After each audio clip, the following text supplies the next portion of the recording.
मैं गिरजेश राय आपके सामने पुनः उपस्थित हुआ हूँ Hindi CTET, UP TET, यस टेट जूनियर के प्रमुख महत्वपूर्ण प्रश्नों के श्रृंखला के साथ, जिसमें कि आपको अधिक से अधिक प्रश्न और सटीक प्रश्न जो प्रश्न परीक्षा में पूछे जाते हैं उनके साथ उपस्थित हुआ हूँ अपने चैनल पढ़ो रिंकू में।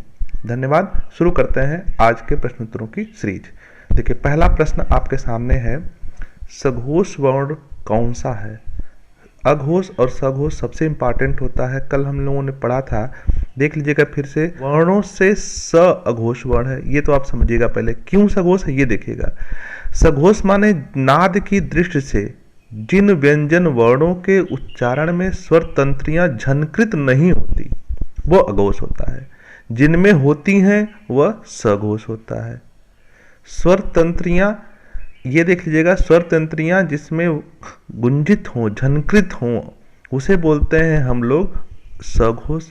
जिसमें नहीं हों उसे कहते हैं अघोष। प्रत्येक वर्ण का पहला दूसरा अघोष होता है, ये कल बताया गया था, दोहरा दे रहा हूं मैं आपको। कल बताया गया था प्रत्येक वर्ग का, क से म 5 वर्ग होते हैं, क च, ठीक है, क च ट त प म। प्रत्येक वर्ग के पहला और दूसरा जो है वह क्या होता है? अघोष होता है, ये अघोष होता है। तीसरा, चौथा, पांचवा क्या होता है? सघोष होता है। ये ध्यान देने वाली बात है। तो यहाँ पे अघोष होगा, अघोष क्या होगा? डी अर्थात स होगा। ध्यान दीजिएगा, आगे बढ़ते हैं। अगला प्रश्न है हम लोगों के सामने कि निर्देशक चिन्ह या रेखीय का प्रयोग किया जाता है। निर्देशक चिन्ह या रेखी का प्रयोग किया जाता है, क्यों किया जाता है? पहला पूछता है संकेत के लिए, ठीक है। निर्देशक चिन्ह ऐसे होता है, ये ऐसे। संकेत चिन्ह, या देखिए लगा भी है यहाँ पे। संकेत चिन्ह या रेखी चित्र का प्रयोग करते हैं किस लिए भाई? संकेत के लिए, विवरण के लिए, लोप दिखाने के लिए, समानता सूचक के लिए नहीं। तो सबसे अधिक इंपॉर्टेंट इसमें क्या है? सबसे सही उत्तर हमारा हो जाएगा संकेत के लिए। क्या उत्तर हो जाएगा भाई? उत्तर हो जाएगा हमारा संकेत के लिए। निर्देशक चिन्ह जैसा कि आप देख रहे हैं, ये देखिए यहाँ बना है, 2 भेद होते हैं, सार्थक और नियंत्रक। ये जो है ऐसे यथा, ये छोटा सा ये लाइन खींची जाती है, जहाँ पे खींची गई है वो संकेत चिन्ह होता है। जैसे यथा शब्दों के 2 भेद हैं। क्या भेद है भाई? ये देखिए, ये जो बीच में बना हुआ है वो क्या है? संकेत चिन्ह है। यहाँ आप देख सकते हैं संकेत चिन्ह है, ठीक है। तो संकेत चिन्ह का प्रयोग करते हैं किस लिए भाई? संकेत चिन्ह जो है वह रेखी के रूप में होता है, या रेखी चिन्ह या निर्देशक चिन्ह भी से कहा जाता है। चलिए अगला प्रश्न में आते हैं हम लोग। संक्षिप्त रूप दिखाने के लिए, प्रश्न देखिएगा, संक्षिप्त रूप दिखाने के लिए किस चिन्ह का प्रयोग किया जाता है? संक्षिप्त माने छोटा। किस रूप का प्रयोग करते हैं? पहला देखिएगा, इसका, दूसरे का, तीसरे का या चौथे का। तो संक्षिप्त रूप दिखाने के, जैसे आप डॉक्टर लिखते हैं, संक्षिप्त रूप दिखने के लिए हमेशा डाक का प्रयोग किया जाता है। जैसे हम लिखते हैं डॉक्टर, बिंदी लगा देते हैं, ठीक है। तो संक्षिप्त रूप के लिए हम लोग बी उत्तर हमारा सही हो जाएगा, डाट का प्रयोग करते हैं। चलिएगा अगला प्रश्न है, हिंदी वर्णमाला में उष्म व्यंजन कौन से हैं? उष्म व्यंजन माने जिनके बोलने से उष्माक उत्पन्न हो, मुंह में रगड़ उत्पन्न हो, उसे उष्म व्यंजन कहा जाता है। च छ ज झ, ट ठ ड ढ, त थ द ध, स स स ह। देखिए बोलने से लग रहा है स स स ह, इसलिए ये क्या है? डी हमारा उत्तर से हो जाएगा, स स स स ह। इनके बोलने से मुख में क्या होता है? उष्मा उत्पन्न होती है, इसलिए उष्म व्यंजन स स स है। चलिए अगला प्रश्न दिख रहा है आप लोगों को। हिंदी वर्ण में छ, फिर देखिएगा, हिंदी वर्णमाला में छ ड के बीच कौन सा अक्षर है? छ से ड के बीच में देखिएगा च छ आता है, ये आप देख सकते हैं, च छ आता है। देखिए यहाँ लिखा भी है, बीच में क्या आता है भाई? यहाँ क्या आता है भाई? ये आता है, ये आपका छ से लेके ड के बीच में क्या आता है? ये आता है। चलिए आगे आइए। अगला प्रश्न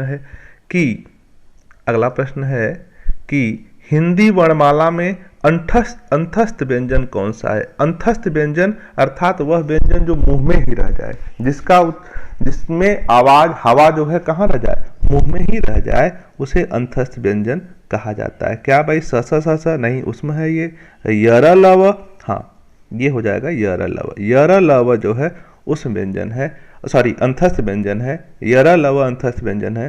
स स स स है जो उष्म व्यंजन है, ये हम लोग कल पढ़े थे। अभी पढ़े भी हैं। छत्र ज्ञ स्र जो है वो है हमारा संयुक्त व्यंजन है, यहाँ पे भी दिया हुआ है। ठीक है, तो आगे बढ़ते हैं। तो अंतस्थ व्यंजन कौन सा है? यर लव है। उद्धरण चिन्ह, ध्यान दीजिएगा, उद्धरण चिन्ह का प्रयोग, उद्धरण चिन्ह का प्रयोग, उद्धरण चिन्ह का प्रयोग कब किया जाता है? उद्धरण चिन्ह का प्रयोग क्यों किया जाता है भाई?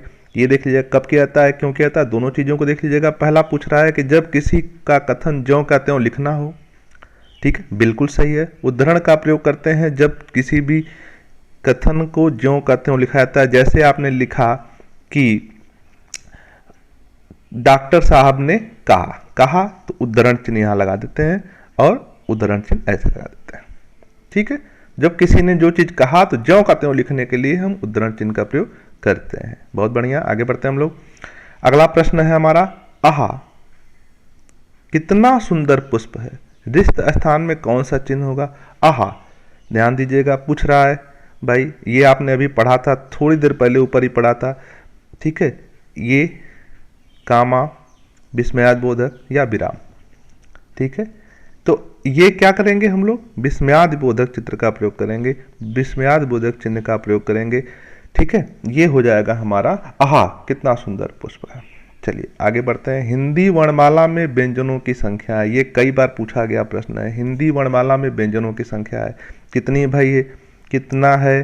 32 है, 34 है, 33 है, 36 है। ध्यान दीजिएगा, हिंदी वर्णमाला में कितनी संख्या है भाई? 33 है। कैसे है देख लीजिएगा, यहाँ पे दिखाया गया है। हिंदी वर्णमाला में 33 व्यंजन हैं, 2 उच्चुप्त व्यंजन होते हैं, 2 अयोगवाह होते हैं, 4 संयुक्त व्यंजन हैं और 11 मूल स्वरों को मिला दें तो कुल 52 हो जाते हैं। जोड़ लीजिए, 33 के बाद 2 35, 2 37, 4 41, 11 52, 2 उच्चुप्त व्यंजन। ठीक है, आगे बढ़िएगा। 2 अयोगवाह अंग होते हैं, संयुक्त व्यंजन छत्र ज्ञ स्र होते हैं, उच्चुप्त व्यंजन ढ ढ होते हैं। आगे बढ़िएगा, कहाँ गए भाई हम लोग? अगला प्रश्न है, आगे आते हैं। निम्नलिखित में से उपविराम कौन सा है? उपविराम कौन सा है? उपविराम कौन सा है? ये उपविराम का चिन्ह ये है। उपविराम मतलब होता है रुकना, रुकना, रुकना। देखिए, तुलसीदास एक महान कवि थे। विराम पूर्ण विराम पूरा विराम होता है, अल्प विराम थोड़ा विराम, तो उपविराम माने जो दोनों के बीच में हो जाए। चलिए अगला प्रश्न उत्पन्न होता है भाई, 2 शब्दों को जोड़ने के लिए, ये हमने सब व्याकरण से प्रश्न लिया है जो आपके लिए इंपॉर्टेंट है। इससे प्रश्न आते ही आते हैं, चिन्हों का प्रयोग करना। तो अच्छा लगे वीडियो तो लाइक जरूर करिएगा। अगला देखिएगा हम लोग, 2 शब्दों को जोड़ने के लिए कौन से चिन्ह का प्रयोग किया जाता है भाई? 2 शब्दों को जोड़ने के लिए कौन सा चिन्ह लगाते हैं? आपको पता है, कच चिन्ह लगाते हैं। जैसे दिन और रात, दिन हो गया और ये हो गया दिन और रात। ठीक है, तो दोनों चीज है, दिन और दुखी लिखते हैं ना, दिन और दुखी, दिन और रात, दोनों के लिए हम ये डैश का प्रयोग करते हैं। चलिए आगे बढ़ते हैं। निम्न में से कौन सा व्यंजन संघर्षी है? संघर्षी व्यंजन कौन सा है? संघर्षी, उष्म संघर्षी, संघर्षी, बात एक ही है, उसी में जाना है हम लोगों को। तो अभी ऊपर पढ़े हम लोग, स स स स ह, तो झ नहीं होगा, ट नहीं होगा, म नहीं होगा, ह हो जाएगा। आगे बढ़ते हैं। कह रहा है कि ई उ क्या है? क्या है भाई? क्या है पूछ रहा है? स्वर है, व्यंजन है, स्वर व्यंजन दोनों है, कोई नहीं है। जाहिर सी बात है, क्या है भाई? स्वर है। आगे बढ़ते हैं। अगला प्रश्न दिख रहा है सामने से, इनमें से व्यंजन कौन है? इनमें से व्यंजन कौन है? कौन व्यंजन है पूछ रहा है। आ है, ज है, उ है, ए है। आप जानते हैं कि जो स्वरों की सहायता से बोले जाते हैं उन्हें व्यंजन कहा जाता है। तो आ स्वर है, उ स्वर है, ए स्वर है, तो बचा क्या? ज व्यंजन है। ज क्या है? व्यंजन है। चलिए अगला प्रश्न में आते हैं हम लोग। अगला प्रश्न पूछ रहा है कि स्वरों की संख्या कितनी है? स्वरों की कितनी संख्या है? स्वरों की संख्या कितनी भाई? 9 है, 10 है, 11 है, 12 है। कल बताए थे, अगले पिछले वीडियो में बताए थे, स्वरों की संख्या 11 होती है। स्वरों की संख्या 11 होती है। स्वरों की संख्या 11 होती है। 2 अयोगवाह होते हैं, अ से लेके अ तक, देखिए लिखा है अ से लेके अ तक स्वर होते हैं, अंग अह जो है वह अयोगवा होते हैं। चलिए अगले प्रश्न पे आते हैं हम लोग। व्यंजनों की कितनी संख्या है, अभी पढ़े हम लोग, व्यंजनों की कितनी संख्या है, 33 होती है, पढ़ा गया है अभी। क और स, अगला प्रश्न है क और स, क और स, क और स मिलकर क्या बनते हैं, क और स मिलकर क्या बनते हैं, सबसे मोस्ट पॉपुलर प्रश्न है ये, कई बार पूछा गया। कस बनते हैं, कच्छ बनता है, कृष बनता है, नहीं, क्या बनता है, छ बनता है। ये अक्सर पूछा गया प्रश्न है, इंपॉर्टेंट प्रश्न है, बस आपको ध्यान ये देना है कि क आधा होगा, स पूरा होगा। चलिए अगला पूछ रहा है प्रश्न है, अंग अह किसके अंतर्गत आते हैं, अभी बताएं, जस्ट बताए हैं। स्वर नहीं है, व्यंजन नहीं है, संयुक्त व्यंजन नहीं है क्या, अयोगवा है। चलिएगा अगला प्रश्न आ गया, त और, अगला प्रश्न पूछा है त और र, त और र से बना संयुक्त व्यंजन है, त और र से बना संयुक्त व्यंजन क्या है, त्रि है, तर है, त्र है। क्या है भाई, त्र है। त और र से क्या बनता है, त्र बनता है। आगे बढ़ते हैं लोग। बालक स्कूल से कब आया, अगला प्रश्न पूछ रहा है, बालक स्कूल से कब आया, उचित विराम चिन्ह का प्रयोग की, कब आया, ध्यान दीजिएगा, कब आया, अल्प विराम नहीं होगा, प्रश्नवाचक चिन्ह होगा। क्या होगा, प्रश्नवाचक चिन्ह होगा, उत्तर हो जाएगा प्रश्नवाचक चिन्ह लग जाएगा इसमें। चलिए आगे बढ़ते हैं। कौन सी ध्वनि महाप्राण नहीं है, कौन सी ध्वनि, कौन सी ध्वनि महाप्राण नहीं है, कौन सी ध्वनि महाप्राण नहीं है, कौन नहीं है, ख है, घ पूछ रहा है, ज पूछ रहा है और झ पूछ रहा है। तो इसमें आपको ध्यान देना होगा, इसमें आपको ध्यान देना है। देख लीजिए महाप्राण क्या होता है, पहले ये समझ लीजिए। कह रहा है कि वे व्यंजन जिनके उच्चारण में श्वास अधिक मात्रा में निकले उन्हें महाप्राण व्यंजन कहते हैं। इसके अंतर्गत 2 और 4 क्या आता है भाई, 2 और 4, 2 और 4 वर्ण के समस्त व्यंजन उस व्यंजन आते हैं, मैंने दूसरा और चौथा क्या है, उसमें है। इसी प्रकार वे व्यंजन जिसके उच्चारण में श्वास की मात्रा कम निकलती है अल्प प्राण व्यंजन होते हैं। इसके अंतर्गत वर्गों में 1, 3 और 5 होते हैं। मैंने 1, 3, 5 ध्यान देना है आपको, 1, 3, 5 अल्प प्राण है और 1, 3, 5 अल्प प्राण है, 2 और 4 क्या है, महाप्राण है। बस यही ध्यान देना है, 1, 3, 5 अल्प प्राण, पहले क्या है, अल्प प्राण है, पहला, तीसरा, पांचवा, जितने विषम है अल्प प्राण है, सम क्या है, महाप्राण है। तो ये ध्यान देना है। तो चलिए हम ऊपर आते हैं फिर से। क्या प्रश्न पूछ रहा है भाई कि कौन सा महाप्राण नहीं है, नहीं पूछा है, ध्यान देना हमको, नहीं पूछ रहा है, महाप्राण नहीं है। तो क्या होगा भाई, 2 और 4 महाप्राण है तो 1, 3, 5 नहीं होगा। देखिए 1, 3, 5 में क्या है, यहाँ पे ख दूसरा है, क के बाद ख आता है, क ख ग घ चौथा है, जो चौथा क्या है, चौथा क्या है, आगे गया, चौथा क्या है, महाप्राण होगा, च छ ज तीसरा है, तो तीसरा है, तो तीसरा क्या है, अल्प प्राण है। 1, 3, 5 अल्प प्राण है, 2, 4 महाप्राण है, विषम अल्प है और सम में महाप्राण है। ये ध्यान देना, मोस्ट इंपॉर्टेंट प्रश्न ये आएगा आपके पास। अगला प्रश्न, पूर्ण विराम का प्रयोग किया जाता है, क्यों किया जाता है, वाक्य के आरंभ में नहीं, वाक्य के मध्य में नहीं, वाक्य के अंत में, बिल्कुल सही, वाक्य के अंत में, बिल्कुल सही।